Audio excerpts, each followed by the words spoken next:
రాజకీయంగా లబ్ధి పొందాలన్న ఎత్తుగడలో భాగంగానే కాంగ్రెస్ బీఆర్ఎస్ కలిసి కవిత లెటర్ ఎపిసోడ్ ను తెరపైకి తెచ్చాయని ఆరోపించారు.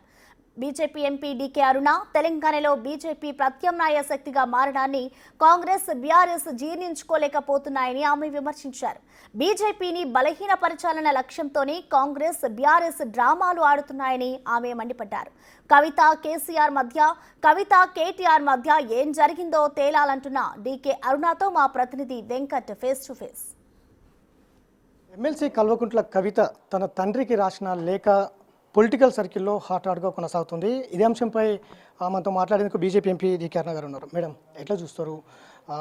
గతం నుంచి కూడా తెలంగాణ ఉద్యమ పార్టీ అన్నారు, అట్లనే నీళ్లు నిధులు నియామకాలు అన్నారు, అనేక రకాలుగా 10 సంవత్సరాలు పరిపాలించారు. ఇప్పుడు తండ్రికి లేఖలో చాలా కొన్ని కీలక అంశాలు కూడా రాసినటువంటి అందులో ప్రధానంగా బీజేపీని టార్గెట్ చేసి కూడా కొన్ని అంశాలు లేవనెత్తినటువంటి అంశం ఉంది లేఖలో. ఎట్లా చూస్తారు దీన్ని? అసలు లేఖ తండ్రికి రాయాల్సిన అవసరం ఏమొచ్చిందో ఫస్ట్ థింగ్ నాకు అర్థం కాలేదు కవిత గారికి.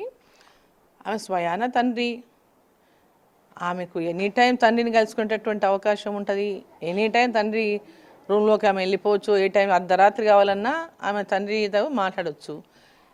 లేఖ రాయాల్సినటువంటి అవసరం ఏమొచ్చింది? తండ్రి కూతుళ్ళ మధ్యలో ఉన్నటువంటి డిఫరెన్సెస్ ఏమి, అన్నా చెల్లెళ్ళ మధ్యలో ఉన్నటువంటి డిఫరెన్సెస్ ఏమి, వాళ్ళ కుటుంబంలో ఉన్నటువంటి డిఫరెన్సెస్ ఏమి, లేఖ ద్వారా తలపాల్సినటువంటి అవసరం ఏమొచ్చింది? ఉద్దేశపూర్వకంగా రాజకీయాల కోసమే ఈ లేఖను రాసిందా? అసలు లేఖ ఆమె రాసిన లేఖనా కాదా? లేక ఇంకెవరన్నా విధమైన రాజకీయమైనటువంటి ఎత్తుగడ చేసిండ్రా? ఇప్పటిదాకా వాళ్ళ నుంచి ఏం రెస్పాన్స్ వచ్చినట్లేదు. లేఖ రాసిందని కానీ రాయలేదని కానీ, అది నాది అవునని కానీ నాది కాదని కానీ, ఎక్కడ కూడా నిన్నటి నుంచి తిరుగుతాం చక్కలు కొడుతూ ఉంది కానీ మరి ఎక్కడ నుంచి వచ్చినట్లేదు.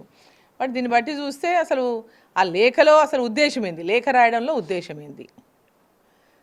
తండ్రిని కలవలేనటువంటి తండ్రి కలవనిస్తలేడా? తండ్రి ఆమెను రాణిస్తలేడా? ఎందుకోసం లేఖ రాసింది? వాళ్ళ కుటుంబం మధ్యలో ఉన్నటువంటి తగాదాల ఈ లేఖకి ఏమన్నా కారణమా? డైరెక్ట్గా కూర్చొని డిస్కషన్ చేసుకోవచ్చు. తండ్రి కూతుళ్ళు లేఖలో ఇవన్నీ ఎక్స్ప్రెస్ చేయాల్సినటువంటి అవసరం లేదు.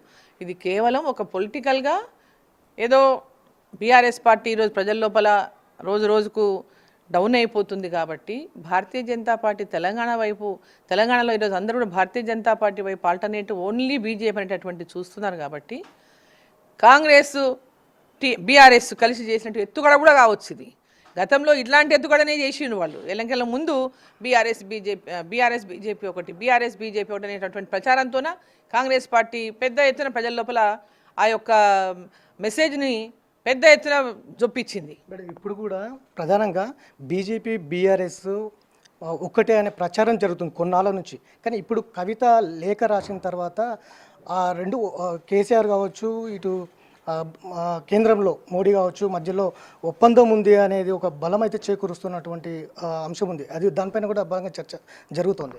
కాంగ్రెస్ బీఆర్ఎస్ కలిసి ఎత్తుగడ చేసి ఉండొచ్చు. బీజేపీని వీకెండ్ చేయాలి, తెలంగాణలో అడ్డుకునే పరిస్థితి లేదు బీజేపీ పార్టీని. తెలంగాణలో బీజేపీ పార్టీ చాలా వేగంగా ప్రజల్లోకి వెళ్ళిపోతుంది కాబట్టి ఎట్లనైనా బీజేపీని నిలువరించాలి అంటే, ఆపాలనంటే ఏదో రకమైనటువంటి డ్రామా చేయాలి. ఈ డ్రామాలో కాంగ్రెస్ పార్టీ వీళ్ళంతా కలిసి కూడా ఇటువంటి లేఖ ఇట్లాంటి డ్రామాలకు ఇది కొత్త ఏం కాదు. భారతీయ జనతా పార్టీని ఎప్పటికప్పుడు అడ్డుకోవడానికి కాంగ్రెస్ పార్టీ చేసినటువంటి ప్రయత్నాలు, బీఆర్ఎస్ పార్టీ చేసిన ప్రయత్నాలు ఇవేం కొత్త కాదు. ఈ లేఖ ద్వారా కూడా ఒక డ్రామా ఆడిండొచ్చు వాళ్ళు. భారతీయ జనతా పార్టీ మళ్ళీ బీఆర్ఎస్ కలుస్తుందేమో అనుమానం ఒక కూతురు వ్యక్తం చేయడం అంటే ఒక అనుమానం, అంటే అంత అవసరం ఏమొచ్చింది ఇప్పుడు ఇక్కడ? అంటే వాళ్ళ లోపల ఆ అవసరం ఏమొచ్చింది అంటే రాజకీయం ఎత్తుగడని ఇదంతా కూడా పొలిటికల్గా బీఆర్ఎస్ కాంగ్రెస్ లోపల ఉండి కొంచెం ఎత్తుగడలే ఈ యొక్క లేఖ అని అనుకుంటున్నా. లేఖ రిలీజ్ ఎట్లయింది బయటికి? తండ్రికి లేఖ రాసిన ఆమె తండ్రికి రాసింది, తండ్రి దగ్గరికి లేఖ పోవాలి, మధ్యలోకి బయటికి ఎట్లా వచ్చింది? అది తండ్రి కూతుళ్ళ మధ్యలో అంటే తండ్రికి ఆ లేఖ కూడా తండ్రికి పోక బయట తీసుకొచ్చిండ్రా, లేక ఉద్దేశపూర్వకంగానే ఎవరో రాసి రిలీజ్ చేసిండ్రా, దీని వెనుక ఎవరెవరు ఉన్నారు అనేది కూడా బయటికి తెలవాల్సినటువంటి అవసరం ఉంది. కవితమ్మనే మాట్లాడితే తెలుస్తుంది దీని లేఖ ఉద్దేశం ఏమి, ఆమె సారాంశం ఏమి, దేనికోసం తండ్రికి కలవకుండా లేఖ రాయాల్సిన అవసరమేం వచ్చింది. సో ఇవన్నీ వాళ్ళ కుటుంబంలో ఉన్నటువంటి కలహాల మధ్యలో రాజకీయంగా ఏదో ఒక లైవ్లో ఉండాలని ఈరోజు లేదా బీజేపీతో అలా మేము అవుతుంది అంటే మళ్ళీ వాళ్ళకు ప్రభావం పెంచుకోవడానికి బీజేపీతోనే కలుస్తారంట, ఏమో రెండు కలిసిపోతాయంట, అంటే వాళ్ళ పార్టీలో ఉన్నటువంటి వాళ్ళు ఎక్కడ వేరే బీజేపీ వైపు చూడకుండా ఉండడానికి ఇవన్నీ అనేక ఎత్తుగడలు కావచ్చు ఇవి.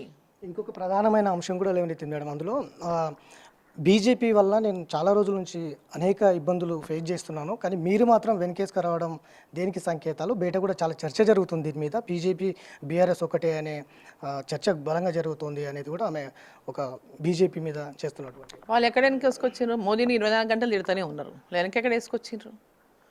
గతంలో కేసీఆర్ తిట్టిండు, కేటీఆర్ తిట్టిండు, హరీష్ రావు తిట్టిండ్రు, ఈమె తిట్టింది, వాళ్ళు ఎప్పుడు వెనకేసుకొచ్చిండ్రు బీజేపీ పార్టీని?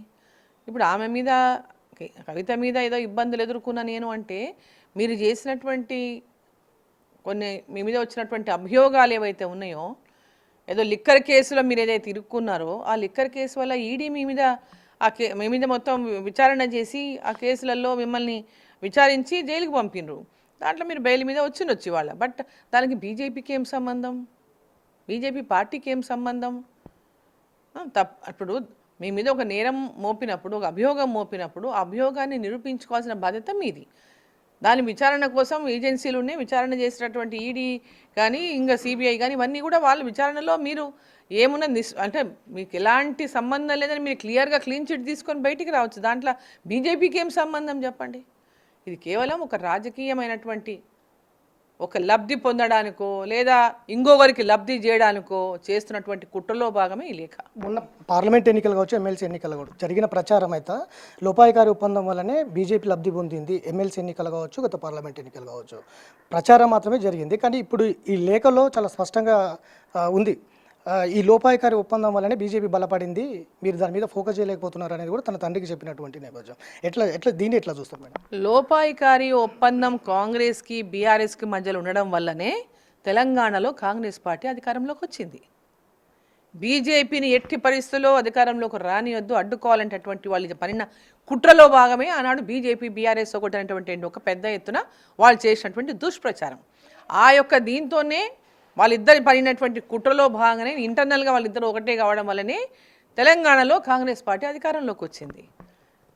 పార్లమెంట్ ఎన్నికలకంతా అంత బయటపడిపోయింది, ఇక్కడ బీజేపీ బీఆర్ఎస్ ఒకటి కాదు అనేది ప్రజలకు అర్థమైపోయింది చాలా స్పష్టంగా.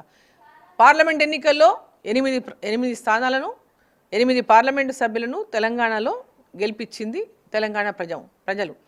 మరి ఈరోజు తర్వాత వచ్చిన ఎమ్మెల్సీ ఎన్నికల్లో వీళ్ళు పోటీ చేయలేదు, మనం జరిగిన జిహెచ్ఎంసీ ఎన్నికల్లో కూడా పోటీ చేయలేదు, ఎమ్మెల్సీ హైదరాబాద్ ఎమ్మెల్సీ విషయంలో కూడా వాళ్ళు పోటీ చేయలేదు. అంటే పోటీ చేయనటువంటి దుస్థితిలో ఉన్నారనంటే అది వాళ్ళు కాంగ్రెస్ పార్టీ రూలింగ్ పార్టీకి సపోర్టింగ్గా చేయలేదని మేము ఎందుకు అనుకోకూడదు? వాళ్ళతో మాకున్నటువంటి లింకులేమి? ఇవన్నీ కూడా దుష్ప్రచారం. కేవలం కాంగ్రెస్ పార్టీకి ఇప్పుడు ఏంటంటే ఏదైనా భారతీయ జనతా పార్టీని అడ్డుకోవాలి తెలంగాణలో, ఎందుకంటే వాళ్ళ మీద పెద్ద ఎత్తున వ్యతిరేకత ఈరోజు ప్రజల లోపల ఎదుర్కొంటుంది కాంగ్రెస్ పార్టీ. దీన్ని ఏ విధంగా ఇది చేసుకోవాలి, మళ్ళీ ఏ రకమైనటువంటి డ్రామా ఆడాలని, ఇది ఒక కొత్త డ్రామాకు వీళ్ళు వెనక ఉండి తెరలేపిండొచ్చు, దాంట్లో కూడా అనుమానం పడకుండా ఉండాల్సిన విషయమేం లేదు దీంట్లో. ఇదంతా కూడా ఒక కుట్రలో భాగమని మేము అనుకోవచ్చు కదా. సో ఇది మొత్తం మీద బీజేపీని ఎదుర్కొనేందుకే బీఆర్ఎస్ కాంగ్రెస్ పార్టీలు చేస్తున్నటువంటి నాటకంలోనే ఈ లేఖ, ఒక బీజేపీని ఎదుర్కొనేందుకే ఈ లేఖ ఒకటి బయట కావాలనే దీన్ని ప్రచారం చేస్తున్నారు అనేది అయితే ఎదుర్కోలేకనే, బీజేపీని ఎదుర్కోలేకనే ఈ లేఖను బయటికి తీసుకొచ్చి ఇట్లాంటి ప్రచారాలు చేస్తున్నారు అనేది. ఎందుకంటే తండ్రికి ఇటు కూతురికి మధ్య ఒక రిలేషన్ లేకుండా, అంటే నేరుగా కలవలేకుండా ఉన్నటువంటి పరిస్థితులు బీఆర్ఎస్లో ఉన్నాయా? ఎందుకు నేరుగా కలిసి చెప్పలేకపోతుంది? ఎందుకు లేఖ ద్వారానే కేసీఆర్కు పంపించాల్సిన అవసరం బీఆర్ఎస్లో ఏమొచ్చింది? ఎవరు రాశారు లేఖ? ఎట్లా బయటికి వచ్చింది అనేది అనేక ప్రశ్నలు ఇవాళ డీకేఆర్